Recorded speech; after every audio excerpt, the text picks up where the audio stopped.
More preparation for the Purdue game. What position groups for the Gophers need to stand strong this week in order for the Gophers to get back on track? Then we're going to talk some Gophers women's hoops because they came out with a bang. And then we got to talk about Athan Kaliakmanis. He's making progress, and Gophers fans shouldn't give up on this young quarterback yet. Hey, you are Locked On Golden Gophers. No matter what we're going to do here, we're just going to keep rowing. Your daily podcast on the Minnesota Golden Gophers. However it turns out, we're just going to keep rowing.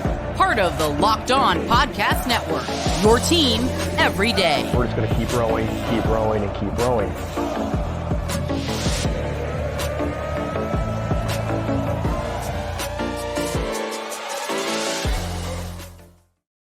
You're listening to Locked On Golden Gophers, part of the Locked On Podcast Network, your team every day. My name's Kane Rob, host of the podcast, former collegiate football video coordinator and recruiting assistant, here to talk Golden Gophers with you each and every day of the week, Monday through Friday. And today we are talking some Gophers football and some Gophers women's hoops. Now the Gophers are prepping for Purdue, and we're going to break down a little bit about what we know about that matchup, how the Gophers can capitalize, and what position groups have to stand strong. Then we're going to move it over to women's basketball, who came out with a bang in the first game of Coach Plittawhite's career here with the Gophers.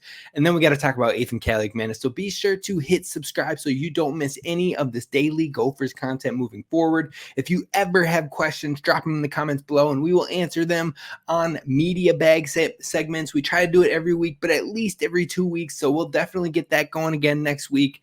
And you definitely should go find Locked On Golden Gophers wherever you get your podcasts. I appreciate y'all for tuning in, for joining the community, for building this thing up. It is great to be here with y'all, Gophers fans, each and every day. Now let's talk about what we need to know about Purdue in this matchup, because the spread is 1.5 points in favor of Purdue. So that means if you pick Minnesota, all they have to do is win the game or lose by 1 point. Now, it seems like a tight window. Basically, you're picking a 50-50. Who do you think is going to win the game? It's basically a pick 'em at that point.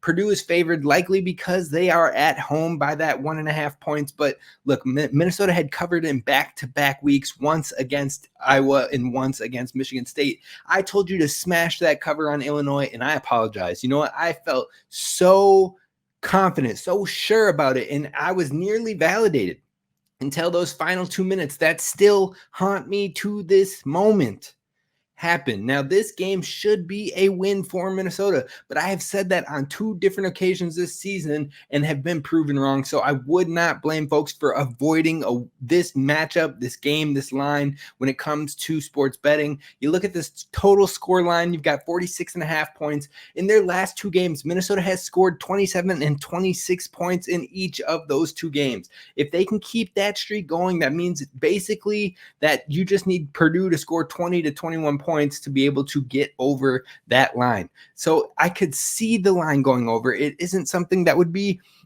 blasphemous to me, especially with Purdue being the 104th scoring defense in the entire country. So there should be points available. But that being said, anytime that I'm ever tempted to take the over on a Gophers line, on this Gophers offense, is a game where it turns out to be like 13-10. So once again, it's probably a line that I would avoid if I could. Now, on yesterday's show, we had talked about this Purdue defense. We had talked about they had been struggling, and especially they had been struggling at giving up points, 104th in the entire country in points scored against them. And they've also struggled against the pass, 89th in pass defense so far. Now, we've been praying and begging for this Gophers coaching staff to put together a high-powered offense, to put your foot on the gas, full throttle, don't pull back, just keep scoring, just keep going, just keep moving the ball. And the opportunity should be there for the Gophers in this matchup.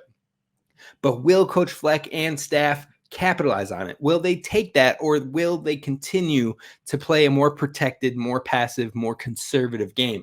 Now, if you are a person that likes to look at trends, you would most likely think they're going to be reserved in this game. Same old, same old. And you know what? I wouldn't blame you for that. But this defense absolutely is one that the Gophers could capitalize against. Minnesota has to get a win in this game. They have to. There's no excuses. There's no questions. You have to go out there and win. You have to. There is no ifs, ands, or buts because this game is needed to qualify for bowl eligibility. Losing this game could be absolutely devastating for a season that just 1 week ago felt like we were possibly most likely making a trip to Indy. Now, I don't know if your neck hurts, but the whiplash that just happened with this Gophers season is in full force. And if you don't win this game against Purdue, there is a chance you don't qualify for a bowl game. It would go from a disappointing season to a very dark turn for this Gophers program. Pitchforks, torches, all of that with Minnesota's unrest in the sports community. It wouldn't be pretty, just plain and simple. Whether it's called for or not, Minnesota fan base right now is up in arms with the struggles of their teams. The Twins losing in the playoffs again did not help that.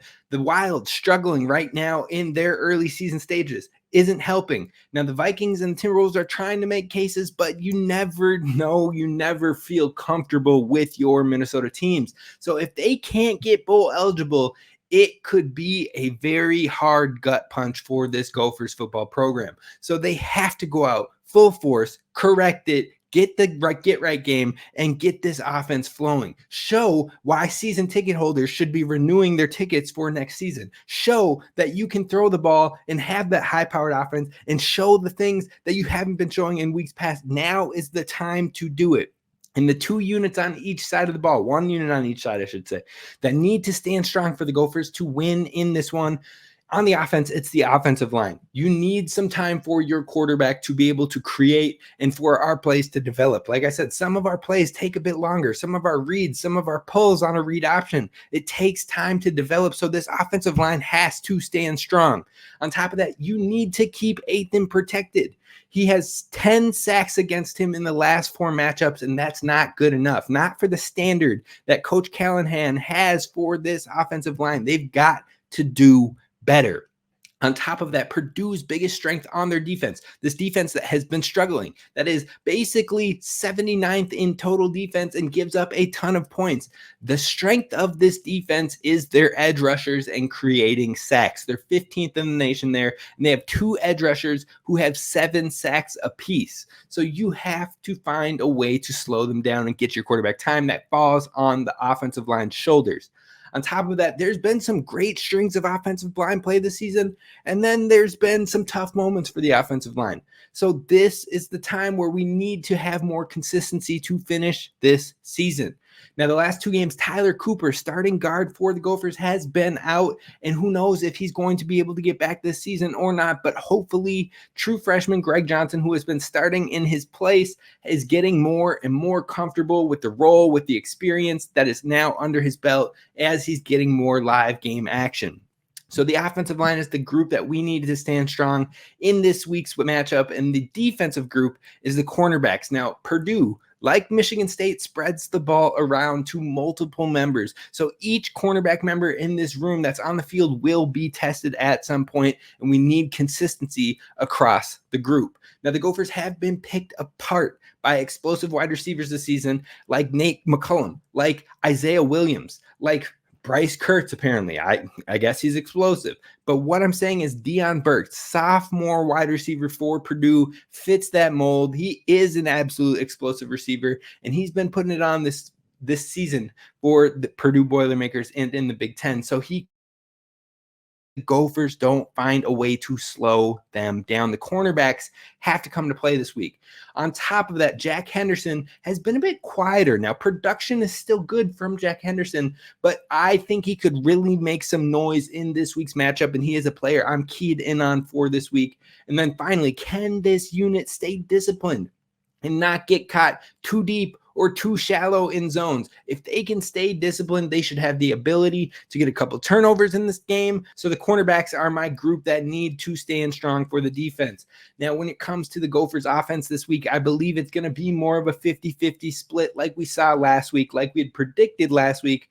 But I do believe It'll be pretty similar, but I wouldn't be surprised if Purdue adds an extra hat to the box to try and force Minnesota to pass the ball. Passing allows them to try to lean into their strengths with that pass rush. Plus, they probably feel like they could put our young quarterback in some tough situations. So I wouldn't be surprised to see them be more aggressive against the ground game and force the Gophers to pass. Now, speaking of our young quarterback, I want to talk from Athan Kaliakmanis as of late. We'll talk about that to close out today's show. But first, we have to talk about the women's basketball team who had flashes of good things to show on their home opener to start this season, but a few hiccups along the way too that need to be cleaned up ASAP. We're going to talk about that coming up next. First, I got to talk to you about our friends over at Jase Medical, because everyone should be in themselves and their loved ones during unexpected times. You need to expect the unexpected. Now, with storms, shortages, pandemics, reliance on China, and supply chain issues, we need to be prepared now more than ever. And the Jase case provides 5 life-saving antibiotics for emergency use. And you can it's great to have on hand, especially as we approach the winter, where we can get the frozen tundra, where we can get snow apocalypses. And to have these 5 life-saving antibiotics on hand, all it takes to get a Jase case is fill out a simple online form, and in some cases, jump on a quick call with one of their board-certified physicians. Then you get ongoing care from their physicians on any treatment-related questions. It's doctor-created and doctor-recommended. So definitely help yourself out from the next polar vortex, snow apocalypse, whatever we're calling it this year in the 2023-24 winter. It'd be helpful to have a Jase case on hand. All you have to do is go to jasemedical.com. That's JASE medical.com. And you can get $20 off by using promo code Locked On. Again, that's jasemedical.com. By using promo code Locked On, you get $20 off at Jase Medical.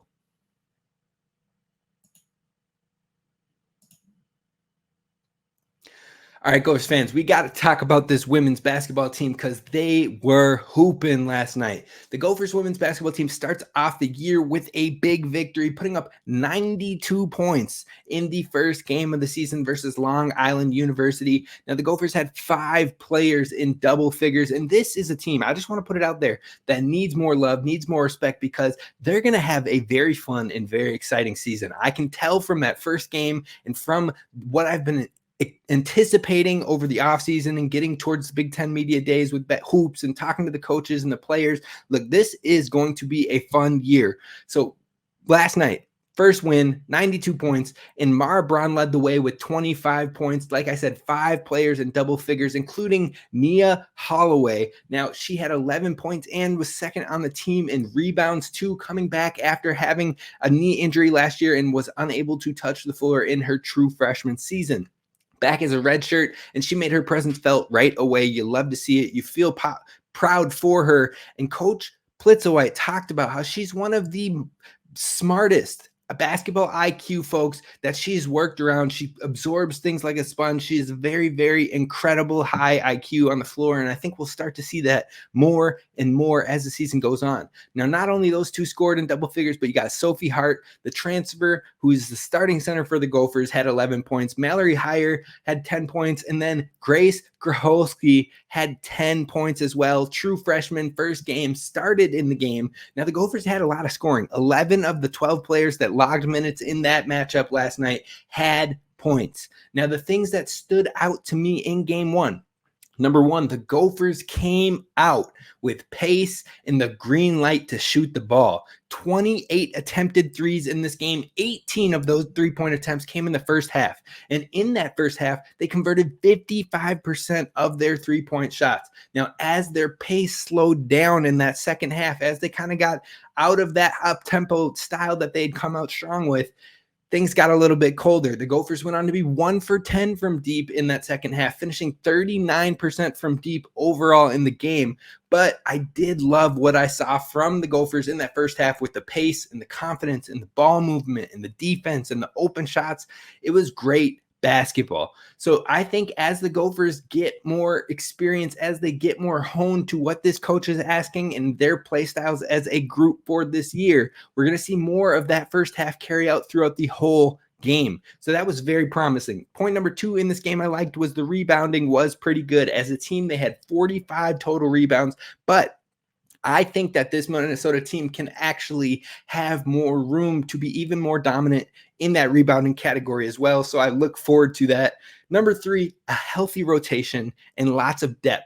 That will be a benefit to Minnesota this season. Now, I would say that on a game-to-game basis, you're probably going to see a core rotation of 8. Those starters that we correctly guessed, we correctly predicted here on the show. And then we talked about, you know what? I think Nehemiah Holloway, Maggie Zanano, Janae Sanders, they're going to be a core rotation with them.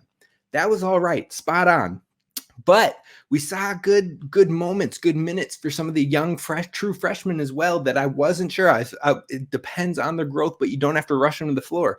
Well, you put them on the floor last night, and Ajak Maddow and Ayanna Johnson both got opportunities on the floor, and so that was good to see. Both of them could play the big role. Ajak plays a little bit differently. She's more of an outside player, has some handles to her. I feel like she's still got some room to grow when it comes to fluidity and whatnot, but I don't think she's your typical post player. She's got great length to her. She can be a defensive menace, but she also can handle the rock, and she also can drive. We saw her pull off a Euro step last night that was waved off as an offensive foul, but that player was in the paint, in the cylinder. So it shouldn't have been an offensive foul in the first place. Definitely like the moments that I saw from her, but it's cool to see the depth that this Gophers team can have to offset foul issues, to offset any injuries that might come along the way. I love what I saw in game 1. Lots of opportunities for a very young team.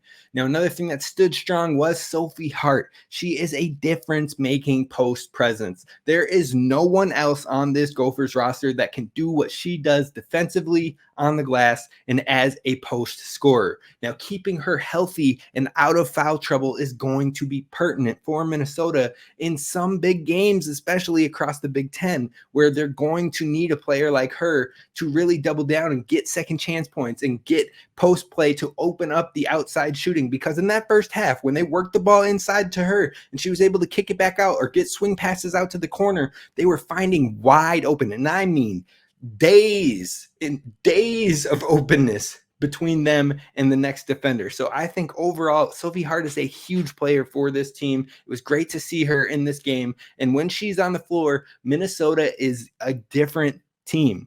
When she's off the floor, there's still some things being figured out. There's still some lineup things as the bigs to get figured out because, like I said, no post players have that same presence that she brings. Now, Ayanna Johnson brings a post presence, but it's different, and she's still figuring things out, but I think she could be a very good player for the Gophers moving forward as well. But there were times where Maggie Zanano was lining up as a 5 for this Gophers small ball lineup. So there's definitely things still be worked out, and there's things that maybe we saw last night that won't work in the Big Ten space, but it's early. It's game 1, and I loved what I was seeing from this team overall from the jump. Mara Braun is her, straight up. All-around game, super impressive.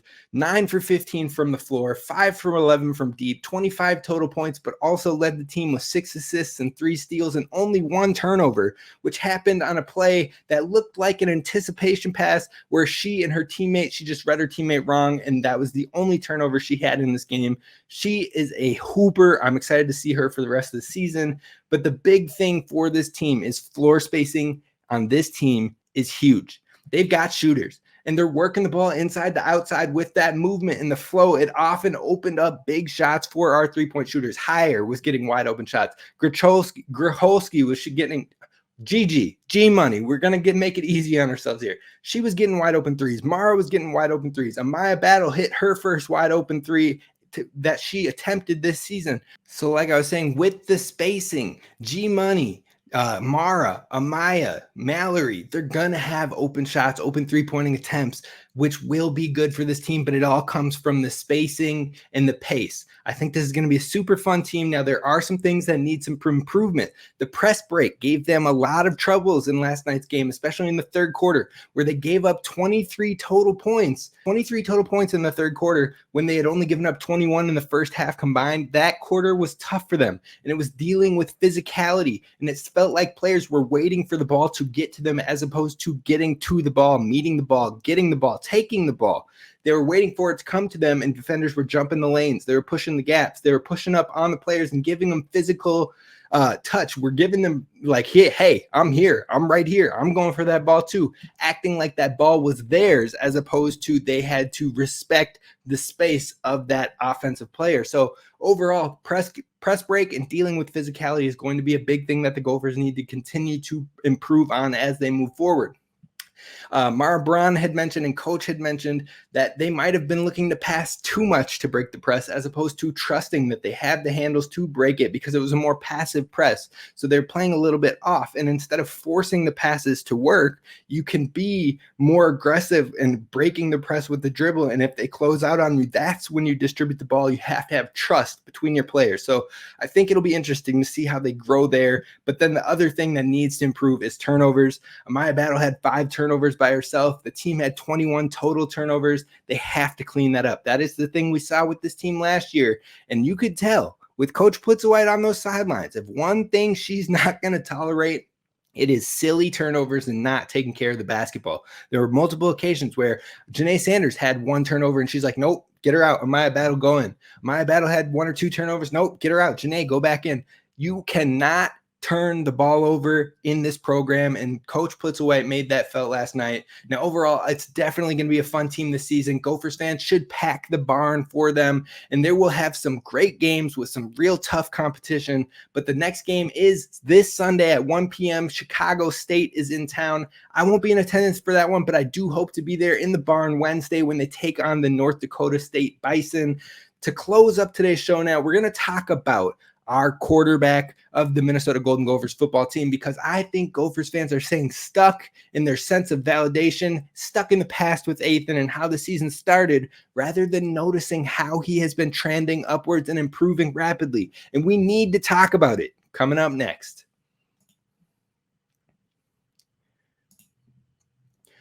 First, I got to talk to you about our friends over at Prize Picks. It's a great place to play daily fantasy sports and make that shmoney. Now, Prize Picks is the most fun I've had while winning up to 25 times my money this football season. And now as the basketball season gets underway, there's even more options to choose from. You just have to select 2 or more players and pick more or less on their projected stats. And that's it. Place your entry and watch that money roll in. Now, it's as simple as pressing over or under on stat projections. And if you get multiples correct, you can get up to 25 times your money. Like I said, my guy, we went to the Timberwolves in the Celtics game. He was like, you know what?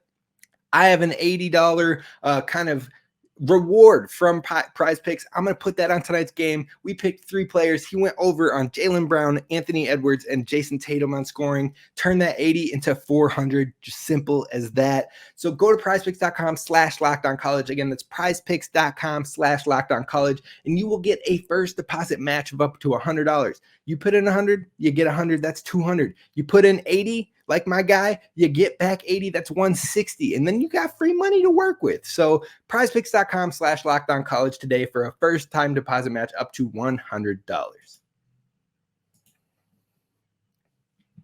All right, Gophers fans, let's talk about Athan Kaliakmanis, because Gophers fans, it's time for an intervention, because I still see a ton of negativity in the comments on these YouTube channel, on Twitter or X or whatever we're calling it these days.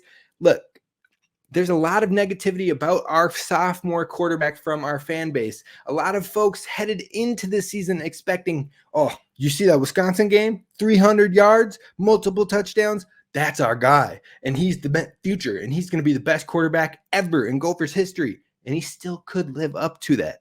But you got to progress to imagine that he's going to have 300 plus yards in every single game that he touches the field on in his first year officially as the starter. You were just setting yourself up for failure. We can't do that. That wasn't a healthy expectation for anybody. Because if I would get it, if Minnesota was passing the ball like we saw in the Nebraska matchup 44 times a game. If that was what we were doing, that's what this offense was going to be all season, 44 passing attempts each and every game, then I could see why you would have that expectation. But that's not the case. If this wasn't the third offensive coordinator for this young quarterback in the 3 years that he's been on campus, I'd get it. But that's not the case.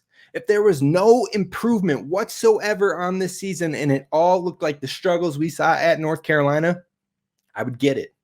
But that's not the case, because the truth is Minnesota has the 8th lowest in the entire country in passing attempts.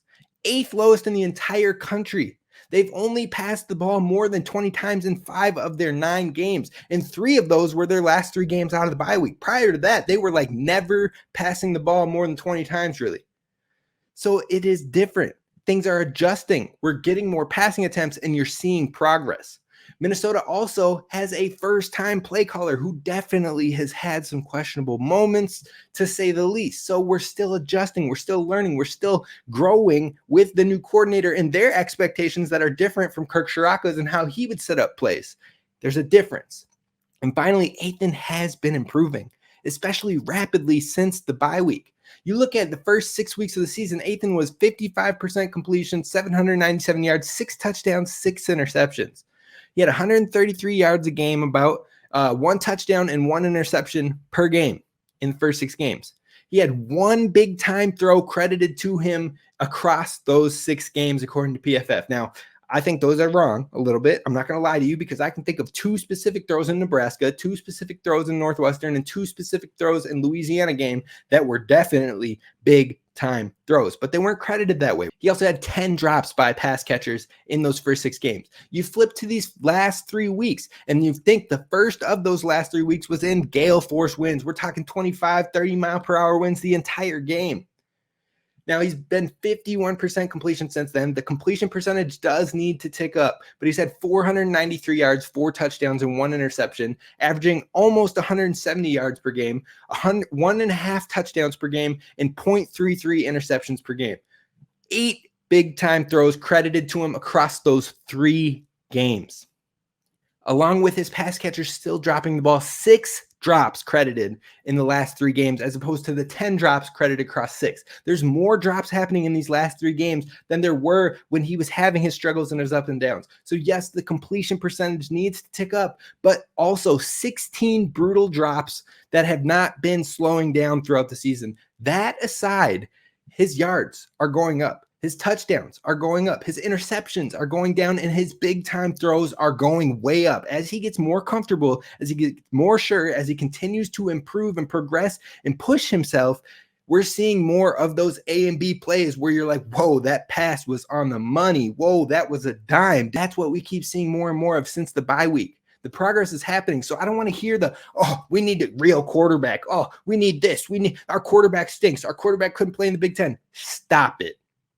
Because Athan's numbers have been creeping up through the Big Ten as well, where he's probably around the 6th or 7th in most categories for the Big Ten quarterbacks right now. 6th or 7th in the entire Big Ten. And we weren't imagining he was going to be a top 5 quarterback in his first year as a starter.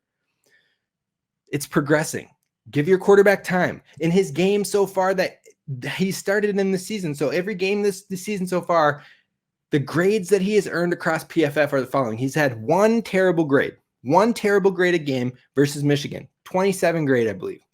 He had 1 poor grade against UNC in the 40s. Not a good game. We all saw that.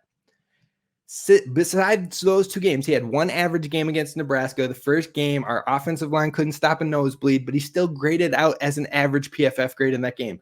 Aside from that, 2 above average grades versus Iowa and Michigan State, 3 good grades versus Eastern Michigan, Northwestern, and Louisiana, and 1 great grade versus Illinois with a 90 grade overall. On the season right now, he's probably grades out as about a B- type player right now. But he has also been playing his best football of the year as of late and getting better and better each week with decision-making and placement. Now, yes, there are still hiccups. There are still misses. People are talking about that pass to the tight end in the final drive to try to ice out the game in the 4-minute drill. Yes, that stuff needs to be cleaned up. He can't gun it on a touch pass. He can't predetermine a throw sometimes like it feels. And he's working on those things. We're seeing it become less and less. It's not just going to evaporate. It's still going to happen on occasion because we're still learning on the fly. But it is happening less and less and less. And you're seeing more improvements.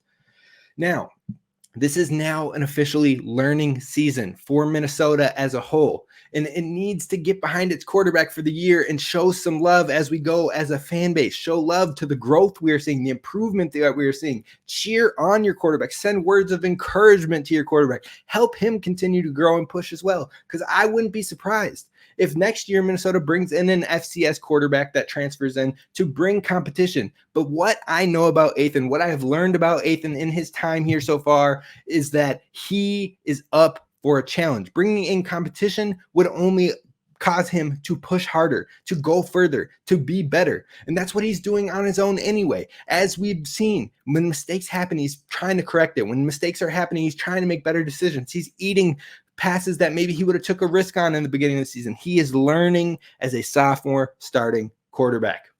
So give up on the bitterness and the early errors. We don't have to hang on to those.